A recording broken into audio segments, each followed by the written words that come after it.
کفار مکہ وجود باری کا انکار نہیں کرتے تھے، یعنی اللہ کے وجود کے منکر نہیں تھے، وہ بتوں کو ساتھ شریک کرتے تھے۔ وہ کہتے تھے کہ اللہ موجود ہے، کار ساز حقیقی ہے، لیکن یہ بت بھی اس کے ساتھ کاموں میں شریک ہیں۔ اس وجہ سے وہ مشرک ہوئے۔ اس کی ذات میں یا اس کی صفات میں کسی کو شریک مانا جائے تو بندہ مشرک ہو جاتا ہے، کافر ہو جاتا ہے۔ دوسرا، وہ رسالت کے منکر نہیں تھے، نفس رسالت کے، کہ رسول نہیں ہوا کرتے۔ وہ کہتے رسول ہوا کرتے ہیں، آیا کرتے ہیں، ماضی میں بھی آئے ہیں، اب بھی آ سکتے ہیں، لیکن آپ نہیں ہو۔ تو رسالت کے منکر نہیں تھے، انتساب کے منکر تھے۔ اور تیسری بات، عقیدہ آخرت، اس کا وہ سرے سے انکار کرتے تھے۔ وہ کہتے تھے یہ تو ہو ہی نہیں سکتا کہ جب ہم مر جائیں، مٹی میں مل جائیں تو دوبارہ اٹھائے جائیں۔ تو وہ باس بعد الموت کا بالکل انکار کرتے تھے۔ وہ کہتے ہیں یہ تو بات سمجھ میں نہیں آتی، جب ہم مر جائیں گے، جب ہم مٹی میں مل جائیں گے، ہڈیاں ہماری رل جائیں گی، تو دوبارہ کیسے ہمیں زندہ کیا جائے گا؟ یہ کیسے ہو سکتا ہے؟ نضر بن حارث باقاعدہ کسی قبرستان سے پرانی بوسیدہ سی ہڈی اٹھا لایا اور آقا کریم علیہ السلام کے سامنے آ کے کھڑا ہو گیا اور اس ہڈی کو توڑتا ہے اور اس کے ریزے زمین پہ گرتے ہیں اور کہتا کیا ہے، مَن یحیی العظام، ان ہڈیوں کو کون زندگی دے گا، وہی رمیم، جب یہ اتنی خستہ ہو گئی، بربری سی ہیں کہ ہاتھ کا لمس بھی گوارا نہیں کرتی اور گر پڑتی ہیں، تو ان ہڈیوں کو دوبارہ زندگی ملے گی؟ اب اس کا جواب سنیے۔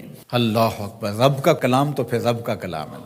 کل، اے محبوب فرما دیجئے، یحییھا الذی انشأھا اول مرہ وہو بکل خلق علیم، جب یہ ہڈیاں نہیں تھیں، اب تو ہڈیاں ہیں، اب تو میٹیریل موجود ہے، بکھر گیا ہے، ٹوٹ گیا ہے، جب یہ ہڈیاں بھی نہیں تھیں، اس وقت جس رب نے انسان کو بنایا تھا وہ ہڈیوں کو جوڑ کے بھی بنا لے گا۔ ذرا غور کیجئے، دلیل کی کاٹ دیکھیے، دلیل کا رنگ اور آہنگ دیکھیے۔ یہ تو کہتا ہے ان ٹوٹی ہوئی ہڈیوں کو کون جوڑے گا، کون ان کو دوبارہ زندگی دے گا؟ یہ سوال وہ پوچھ رہا ہے، وَضَرَبَ لَنَا مَثَلًا، مثالیں کہاوتیں وہ بنا رہا ہے، وَنَسِیَ خَلْقَ، جو اپنی تخلیق کو بھولا ہوا ہے، جس کو یہ یاد ہی نہیں ہے کہ میں کون ہوں۔ ننھی بوند سے میری تخلیق ہوئی اور پھر ہڈیاں بھی بنی، گوشت بھی چڑھا اور پھر جو ہے وہ روح بھی پھونکی گئی۔ اگر یہ اپنی تخلیق پہ غور کرتا جو ہڈی اٹھا کے لایا ہے تو یہ سوال ہی نہ کر پاتا کہ یہ کہاں تھا اور یہ کیسے آیا۔ تو وہ ڈٹ کے انکار کرتے تھے عقیدہ آخرت کا۔ تو یہ شروع سے رہا ہے، لوگ عقیدہ آخرت کا انکار کرتے ہیں۔ آج بھی بہت سارے لوگ عقیدتاً آخرت کا انکار کرتے ہیں، عملاً اور رویتاً بہت سارے لوگ انکار کرتے ہیں۔ جو آخرت کو فراموش کر بیٹھتا ہے اور دنیا کو ہی سب کچھ سمجھتا ہے اور آخرت کی بالکل تیاری نہیں کرتا، وہ بھی آخرت کو فراموش کیے ہوئے ہے۔ اللہ اکبر۔ تو اللہ تعالیٰ جل شانہ نے اپنے پیغمبر کے ذریعے سے اس تیقن کو کس طرح لوگوں کے سامنے پیش کیا۔